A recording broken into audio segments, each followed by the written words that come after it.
Hello മക്കളെ, എല്ലാവരും സുഖമായിട്ടിരിക്കുന്നു വിചാരിക്കുന്നു. അപ്പോൾ നമ്മുടെ കീം എക്സാം 5 തീയതി മുതൽ സ്റ്റാർട്ട് ചെയ്യാണ്. നിങ്ങളെല്ലാവരും അതിൻ്റെ അവസാനഘട്ട തയ്യാറെടുപ്പിലാണ്. നമ്മൾ നിങ്ങൾക്ക് വേണ്ടിയിട്ട് GIBസും അതേപോലെ തന്നെ മാരത്തോൺസും 15 ഡേയ്സ് ക്രാഷ് കോഴ്സും എല്ലാം നടത്തി കഴിഞ്ഞിരിക്കുന്നു. അപ്പോൾ ഇതെല്ലാം അറ്റൻഡ് ചെയ്ത് വളരെയധികം കോൺഫിഡൻറ്റോടു കൂടിയാണ് നിങ്ങൾ ഇരിക്കുന്നതെന്ന് അറിയാം. അപ്പോൾ എക്സാമിനെ അറ്റൻഡ് ചെയ്യാനായിട്ട് നിങ്ങൾ തയ്യാറായിട്ടുണ്ട്. അപ്പം ഇത്തവണ നമ്മുടെ എക്സാം നമുക്കറിയാം ഓൺലൈനായിട്ടാണ് നടത്തുന്നത്, CBT മോഡിൽ. അപ്പോൾ ഈ എക്സാം എഴുതുമ്പോൾ നമ്മൾ എന്തൊക്കെ കാര്യങ്ങൾ ശ്രദ്ധിക്കണം എന്നാണ് ഞാൻ ഇന്ന് പറയാൻ പോകുന്നത്. നമുക്കറിയാം നമ്മുടെ എക്സാം ഓൺലൈനായിട്ട് എഴുതുമ്പോൾ നമ്മൾ ഏറ്റവും അധികം ശ്രദ്ധിക്കേണ്ട കാര്യം നമ്മുടെ ടൈം എന്നുള്ള കാര്യമാണ്. നമ്മുടെ എക്സാം 3 മണിക്കൂറാണ് നടക്കുന്നത്. അപ്പോൾ ഈ 3 മണിക്കൂർ നമ്മൾ എങ്ങനെ എഫക്റ്റീവായിട്ട് യൂട്ടിലൈസ് ചെയ്യണമെന്ന് നമ്മൾ ആദ്യം അറിഞ്ഞിരിക്കണം. ഇത്തവണ നമ്മുടെ എക്സാമിന് ക്വസ്റ്റ്യൻസിൻ്റെ നമ്പേഴ്സിലും വ്യത്യാസമുണ്ട്. ഫിസിക്സ് 45 ക്വസ്റ്റ്യൻസ്, കെമിസ്ട്രി 30 ചോദ്യങ്ങൾ, ദെൻ മാത്തമാറ്റിക്സ് 75 ചോദ്യങ്ങളാണുള്ളത് അല്ലേ. അപ്പം നമ്മുടെ ഓൺലൈൻ എക്സാം എഴുതുന്ന സമയത്ത് നമുക്ക് ഫസ്റ്റ് നിങ്ങൾക്ക് ഫിസിക്സ് ആയിരിക്കും ഡിസ്പ്ലേ ആവുന്നത്. അപ്പം ഈ ഫിസിക്സിൽ നമുക്ക് 45 ക്വസ്റ്റ്യൻസ് ആയിരിക്കും ഉള്ളത്. അപ്പോൾ നിങ്ങൾ ഏത് സബ്ജക്റ്റാണ് ആദ്യം ചൂസ് ചെയ്യേണ്ടതെന്ന് നിങ്ങൾക്കൊരു കൺഫ്യൂഷൻ കാണും. അപ്പം അത് അപ് ടു യു ആണ്. നിങ്ങൾക്ക് ഏത് സബ്ജക്റ്റാണോ ഏറ്റവും കംഫർട്ടബിൾ ആയിട്ട് ചെയ്യാൻ പറ്റുന്നതെന്ന് നിങ്ങൾക്ക് അറിയാം, അതായിരിക്കണം നിങ്ങൾ ചൂസ് ചെയ്യേണ്ടത്. ഇപ്പം മാത്സ് ആണ് എനിക്ക് ഏറ്റവും എളുപ്പമെന്ന് കോൺഫിഡൻ്റ് ആയിട്ടുള്ളൊരു കുട്ടി ആദ്യം മാത്സ് തന്നെ അറ്റൻഡ് ചെയ്യാൻ ശ്രമിക്കുന്നതായിരിക്കും നല്ലത്. ഇനി മാത്സ് അറ്റൻഡ് ചെയ്യുകയാണെങ്കിൽ നമ്മൾ ശ്രദ്ധിക്കേണ്ട കാര്യം എന്താണ്? നമുക്കറിയാം ഒരു ക്വസ്റ്റ്യൻ നിങ്ങളുടെ മുന്നിൽ ഡിസ്പ്ലേ ആയി കഴിഞ്ഞാൽ ആ ക്വസ്റ്റ്യൻ കൃത്യമായിട്ട് വായിച്ച് നോക്കുക, അത് ഏത് ചാപ്റ്ററിലാണെന്ന് നോക്കുക, അതിനകത്തെ ഫോർമുലാസും കാര്യങ്ങളും എല്ലാം കൃത്യമായിട്ട് അറിയാം. ആ ചോദ്യം എനിക്ക് ഫോർമുലയിൽ സബ്സ്റ്റിറ്റ്യൂട്ട് ചെയ്ത് കഴിഞ്ഞാൽ എനിക്ക് ഉത്തരം കിട്ടും എന്ന് ഉറപ്പുണ്ടെങ്കിൽ നിങ്ങൾ എന്ത് ചെയ്യണം? അത് ചെയ്യണം. ഇനി ആ ക്വസ്റ്റ്യൻ ഫസ്റ്റ് നിങ്ങൾ വായിക്കുന്നു, ഇപ്പോൾ മാത്സിലെ ഫസ്റ്റ് ക്വസ്റ്റ്യൻ നിങ്ങൾ വായിക്കുന്നു, അത് നിങ്ങൾക്ക് വളരെ കൺഫ്യൂഷനായിട്ട് തോന്നുന്നു, എന്ത് ചെയ്യണം എന്ന് ഒരു ഐഡിയ ഇല്ലെന്നുണ്ടെങ്കിൽ ആ ക്വസ്റ്റ്യനിൽ അധികം ടൈം ഇൻവെസ്റ്റ് ചെയ്യാതെ നേരെ അടുത്ത ചോദ്യത്തിലേക്ക് നെക്സ്റ്റ് അടിച്ച് പോവുക എന്നുള്ളതാണ് നമ്മൾ ചെയ്യേണ്ടത്. അപ്പം ക്വസ്റ്റ്യൻ സെലക്ഷൻ വളരെ ഇമ്പോർട്ടൻ്റ് ആണ്. അതേപോലെ തന്നെ ഒരു ക്വസ്റ്റ്യൻ അധികം സമയം നിങ്ങൾ ഇൻവെസ്റ്റ് ചെയ്യുകയും ചെയ്യരുത്. 1 മിനിറ്റ് നിങ്ങൾ മാക്സിമം എടുക്കുക. ആ 1 മിനിറ്റിനുള്ളിൽ നിങ്ങൾക്ക് ചെയ്യാൻ പറ്റുന്നുണ്ടോ എന്ന് നോക്കുക. ചെയ്യാൻ പറ്റുന്നില്ലെങ്കിൽ അടുത്ത ചോദ്യത്തിലേക്ക് പോവുക എന്നുള്ളതാണ് നിങ്ങൾ ആദ്യം ചെയ്യേണ്ടത്. നിങ്ങൾ നെക്സ്റ്റ് ചോദ്യത്തിലേക്ക് പോയി അവിടെയും നിങ്ങൾക്ക് കൺഫ്യൂഷനാണ്, അപ്പോൾ അതിലും സമയം സ്പെൻഡ് ചെയ്യാതെ അടുത്തതിലേക്ക് പോവുകയാണ് ചെയ്യേണ്ടത്. ഇങ്ങനെ നിങ്ങൾ കുറച്ചൊന്ന് പോയി കഴിയുമ്പോഴത്തേക്ക് നിങ്ങൾക്ക് ഏകദേശം ക്വസ്റ്റ്യൻസ് ഒക്കെ കാണുമ്പോൾ ഒരു ഐഡിയ കിട്ടും, എങ്ങനെയുണ്ട് ഓൾ ഓവർ ആ പേപ്പർ എങ്ങനെയുണ്ടെന്നുള്ളൊരു ഐഡിയ കിട്ടും. അപ്പം ഈസി ആയിട്ടുള്ള ചോദ്യങ്ങളെല്ലാം തന്നെ ആദ്യം ചെയ്ത് തീർക്കുക എന്നുള്ളതാണ് നമ്മൾ ചെയ്യേണ്ടത്.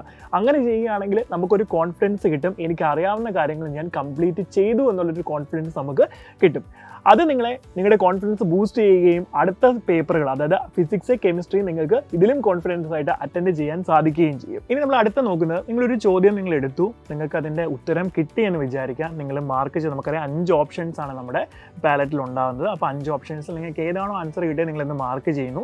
കുറച്ച് കഴിയുമ്പോൾ നിങ്ങൾക്ക് തോന്നുന്നു ഇതല്ല അതിൻ്റെ ആൻസർ, നിങ്ങൾക്ക് ഒരു കൺഫ്യൂഷൻ ഉണ്ടെങ്കിൽ നമുക്ക് എന്ത് ചെയ്യാം? നമുക്ക് ഈസി ആയിട്ട് അടുത്ത ഓപ്ഷനിലേക്ക് സ്വിച്ച് ചെയ്യാനുള്ളൊരു ഓപ്ഷൻ നമ്മുടെ ഓൺലൈൻ മോഡിലുണ്ട്. അത് നമുക്ക് വളരെയധികം അഡ്വാൻറ്റേജ് തന്നെയാണ്. ഇനി അടുത്ത നിങ്ങൾ നോക്കേണ്ടത് ഇതേ പാറ്റേണിലായിരിക്കണം നിങ്ങൾ എന്ത് ചെയ്യുന്നത്? ഫിസിക്സും കെമിസ്ട്രിയും ചൂസ് ചെയ്യുന്നത്. ഇപ്പോൾ മാത്സ് ഈസി ആയിട്ട് ചെയ്യാൻ പറ്റുന്ന ഒരു കുട്ടിയെ സംബന്ധിച്ച് മാത്സ് ആദ്യം എടുക്കുക. ഇനി നിങ്ങൾ അടുത്ത് നോക്കേണ്ടതാണ്, നിങ്ങൾക്ക് ഫിസിക്സ് കെമിസ്ട്രി കമ്പയർ ചെയ്യുമ്പോൾ ഇതിൽ ഏറ്റവും എളുപ്പത്തിൽ ചെയ്യാൻ പറ്റുന്നത് ഏതാണെന്ന് നോക്കുക. അപ്പോൾ നിങ്ങൾ എന്ത് ചെയ്യുക? അടുത്ത നിങ്ങൾക്ക് കെമിസ്ട്രി ആണ് എളുപ്പമെങ്കിൽ നിങ്ങൾ കെമിസ്ട്രി ചെയ്യുക, അതിനുശേഷം ഫിസിക്സിലേക്ക് വരിക. നമുക്കറിയാം കെമിസ്ട്രിയിൽ 30 ചോദ്യങ്ങൾ മാത്രമേ ഉള്ളൂ. അപ്പം നിങ്ങൾ കെമിസ്ട്രി വളരെ സ്ട്രോങ് ആയിട്ടുള്ള ഒരാളാണെങ്കിൽ ആദ്യം നിങ്ങൾ കെമിസ്ട്രി അറ്റൻഡ് ചെയ്യാനായിട്ട് ശ്രമിക്കുക.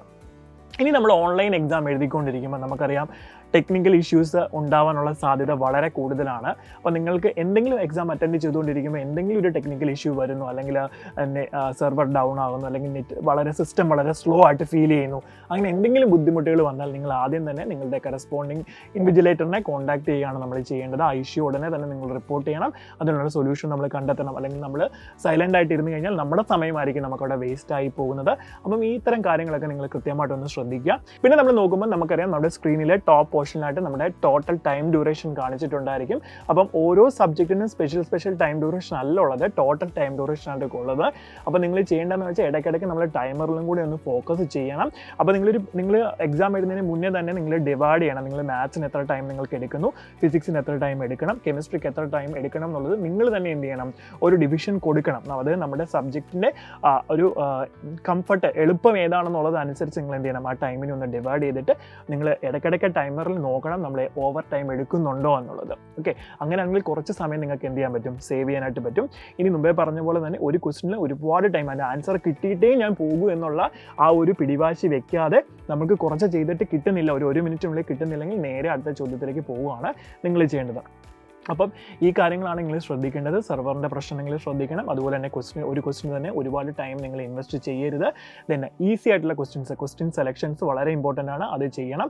അതുപോലെ തന്നെ ചാപ്റ്റേഴ്സ് നിങ്ങൾക്കറിയാം, മാത്സിലാണെങ്കിൽ നോക്കിക്കഴിഞ്ഞാൽ നമുക്ക് മെട്രിക്സ് ആൻഡ് ഡിറ്റർമിനൻസ്, അതുപോലെ തന്നെ 3D ജോമെട്രി, തന്നെ വെക്ടേഴ്സ്, അപ്പോൾ ഇതുപോലെ ഈസി ആയിട്ടുള്ള ചാപ്റ്റേഴ്സ് ഒരുപാടുണ്ട്.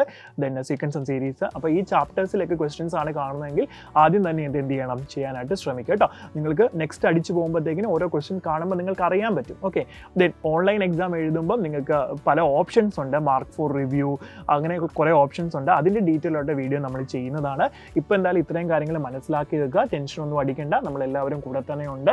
നമ്മൾ പ്രിപ്പയർ ചെയ്യുക എന്നുള്ളതാണ് ഏറ്റവും ആവശ്യം ചെയ്യേണ്ടത്. ഫസ്റ്റ് നമ്മൾ ചെയ്യേണ്ടത് പ്രിപ്പറേഷനാണ്, അതിനുശേഷമാണ് ബാക്കി കാര്യങ്ങളെല്ലാം വരുന്നത്. അപ്പോൾ നമ്മളിനി എക്സാം എഴുതാൻ പോകുമ്പോൾ ശ്രദ്ധിക്കേണ്ട കുറേ കാര്യങ്ങളും കൂടി ഉണ്ട്. അപ്പോൾ അതിൻ്റെ എല്ലാ ഇൻഫർമേഷൻസുമായിട്ട് നമ്മൾ പുതിയ വീഡിയോസ് ആയിട്ട് വരുന്നതാണ്. അപ്പോൾ എല്ലാവരും നന്നായിട്ട് പഠിക്കുക. All the best.